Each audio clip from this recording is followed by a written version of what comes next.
மலையை பார்த்து கும்பிடுவோம், மலையை பார்த்து சக்தியை பார்த்து கும்பிடும்போது பிராண சக்தி நமக்கு வருது அப்படிங்கிறாங்க. இந்த பிராணம் அனைத்தும் மீண்டும் மீண்டும் உறிஞ்சப்பட்டு பின்னர் மீண்டும் பரவுகிறது.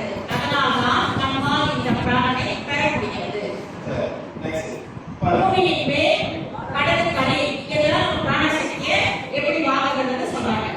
அடுத்தது பிரபஞ்சம், யூனிவர்ஸ், சூரிய குடும்பம். இதெல்லாம் எங்க நிக்குது?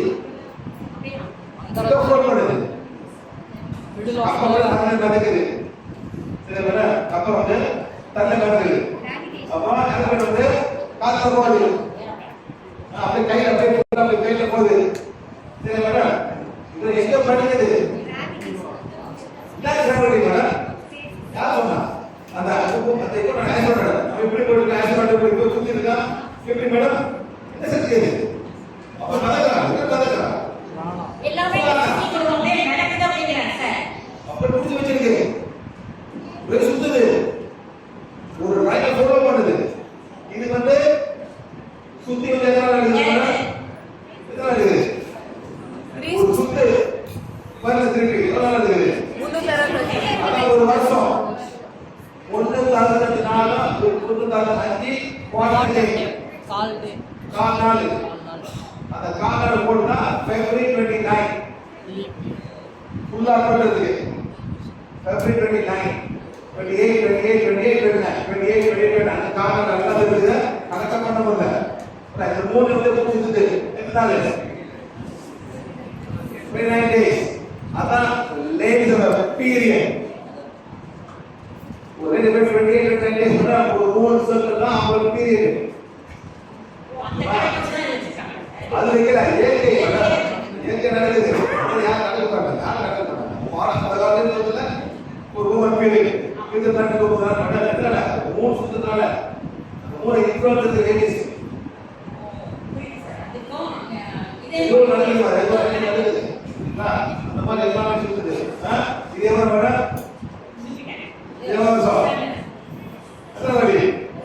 ஏழு நாள் சரி. இது 7 சனமே புறாவது புறாவ் பண்றதுக்கு நம்ம என்ன பண்றோம்? இது 14 ஏப்ரல் வருது. அதான் உங்களோட தமிழ் நியூ இயர். சைனீஸ் வந்து பிப்ரவரி. இதோட வடகாலம் வந்து ஜனவரி 1. எல்லாம் ஒரு நாள் சொல்லுங்க 1 இயர். அவ்வளவுதான். இதெல்லாம் ஏதோ ஒரு தடவை புரிஞ்சுக்கிறது. எல்லாத்துக்கும் ஒரு கணக்கு தெரியல. அதான் சார் சொல்றேன். பிராணம் எங்கிருந்து வருகிறது? சூரியனிலிருந்து பிராண சக்தி வருகிறது. பூமியிலிருந்து பிராண சக்தி வருகிறது. இது காஸ்மிக் பிராணம். அண்டவழி பிராணம். பிராணம் பிரபஞ்ச சக்தியிலிருந்து எப்படி பிராண சக்தி வருகிறது? என்ன? சன் பிராணம் எங்க போகுது? ஸ்பிரிட் சக்கரா. சன் பிராணம் வந்து எப்பவே நம்ம பிரேக் பண்ணா ஸ்பிரிட் வழியா போகுது. அப்புறம் பிராணம் காலிலிருந்து வருது. அப்படியே தலையில காஸ்மிக் பிராணம் கிரவுண்ட்ல வருது. ஏது வருது? மேல கிரவுண்ட் வருது. இல்ல அதே மாதிரி தான் நம்ம எல்லாமே இன்ஃப்ளூயன்ஸ் ஆகும். எல்லாமே இந்த பிரபஞ்சத்தை சுத்தி நம்ம இருக்கோம். பார்த்தோம். மூணு வருது. எல்லா கிரகங்களுக்கும் நமக்கு சக்தி வருது அப்படின்னு சொல்றாங்க சார். சூரியனின் காந்தப்புலம் அனைத்து கோள்களையும் சரியான இடத்தில் வைத்திருக்கிறது. அந்த சூரியன் பண்றது மேடம் அழகா போகுது. ஓகே. சூரியன் மிக அருகில் உள்ள நட்சத்திரம். அது வெப்பம், ஒளி மற்றும் பிராணனை வெளியிடுகிறது. ரைட்ல போய் மேல பார்த்தோம்னா எத்தனை ஸ்டார் இருக்கு? அது வந்து ஒரு சன். அதுக்கு ஒரு சன். அந்த ஸ்டார்ல ஒரு சன் இருக்கு. ஒரு சன் அது எவ்வளவு யாருக்கு தெரியாது. இதே நமக்கு நம்ம சன் தெரியும். ஒரு ஸ்டார் மாதிரி. Every star is a sun. அவ்வளவுதான். நம்ம வந்து இந்த இருக்கோம். இந்த சோலார் சம்பந்தம் நம்ம. என்ன? வந்து சூரியன் வருது. தாவரங்கள் சூரிய ஒளியை பயன்படுத்தி உணவை தயாரிக்கிறது. எல்லாமே இதுதான் மேடம். லைஃப் தானே. நீங்க கோழி சாப்பிடுறீங்களோ, ஆடு சாப்பிடுறீங்களோ, மீனை சாப்பிடுறீங்களோ, இதெல்லாம் நல்லது. தான் பேசிக் ஃபுட். தாவரங்கள் இந்த பால் கொடுக்குறீங்க, பால் கொடுக்குற அந்த பால் எங்கே தரத்து மேடம்? பால் வந்து மாடு. புல்லு. மாடு கொடுத்தா பால் வரும். புல்ல மாடு பால் வரும் மேடம். மாடு புல்லு சாப்பிடுது, மாடு வந்து நம்ம பால் Yes. போடுறோம்னா நம்ம பால். அது மட்டும் இல்ல, சில பேர் வந்து அதை இறங்கி சாப்பிடுறாங்க. அது மோர் செய்யணும். எல்லாமே இங்கே தான் வருது. அந்த பால், தயிர், மோர் எல்லாமே செல்லிருந்து வருது. செல்லிருந்து சன், வாட்டர், ஆக்சிஜன். எவ்வளோ நம்ம நன்றி சொல்றோம் மேடம். இயற்கைக்கு சும்மா பாபா பண்ணி சொல்றீங்க. அவரை அந்த மாதிரி கற்றுக் இயற்கையாவே நமக்கு இந்த சக்திலாம் பிராண சக்திலாம் இங்க இருந்து கிடைக்குது அப்படின்னு சொல்றாங்க சார். இயற்கையாவே நமக்கு கிடைக்குது. ஆமா மேடம். ஒரு பாபா பார்த்து என்ன பாபா கொடுத்தாரு, என்ன பாபா கூப்பிட்டுருக்கீங்க. நல்லா கூப்பிட்டுருக்கேன். ஓ அதுக்கு புரியுதுங்களா? யாராவது கண்டு சொல்றீங்களா? அந்த கோபுர அவர்தான். அடுத்த நாள் வந்து மாட்டுது. பார்த்துக்கோ.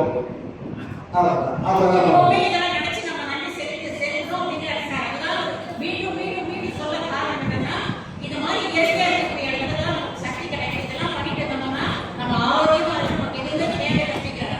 பூமி கிட்ட இருந்து, சூரியன் கிட்ட இருந்து அழுகுது. இந்த செயல்முறை கொடிச்சேர்க்கை என்று அழைக்கப்படுகிறது. அது கணக்காக மட்டும் இல்லாமல் விலங்கு ராஜ்யத்திற்கும் உணவை கிடைக்கிறது. ஒரு கொய்யா பழம், கொய்யா பழம், ஒரு கொய்யா பழம், இது நம்ம வந்து கருவேப்பிலை, இது நம்ம எல்லாம் இங்கே இருக்க மாதிரி இயற்கை. யாராச்சும் நன்றி சொல்லிக்கிறீங்களா? இயற்கை. இப்போ இந்த மூளை சாப்பிடுற மூலமாவே நமக்கு பிராண சக்தி வருது. இந்த கொய்யா பழம் என்ன கேட்குது? என்ன சாப்பிடுறது? என்ன கேட்குது?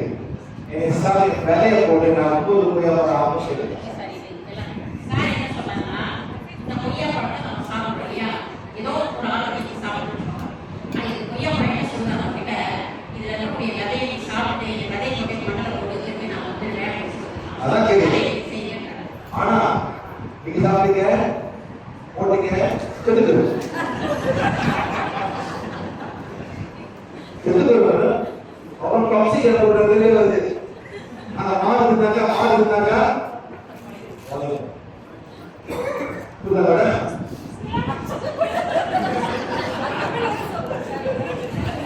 இது பெரிய சாப்பிடுங்க.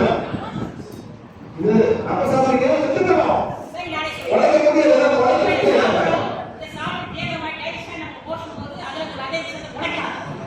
செத்துக்கணும். அவன் டாக்ஸிக் சார். ஆனா மாடு விட இது புண்ணு மாயம், செடி மாயம், குருவிகள் சாப்பிடும், கீழே மாயம். பார்த்தீங்களா? எங்கே அந்த விளம்பரம் இருக்கும்போது அந்த குருவியை சாப்பிட்டு அந்த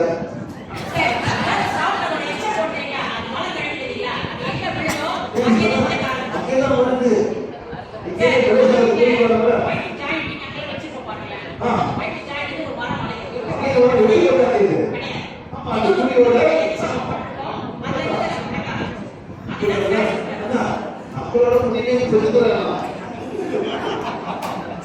நம்ம சாப்பிட சரி தம்பிக்கு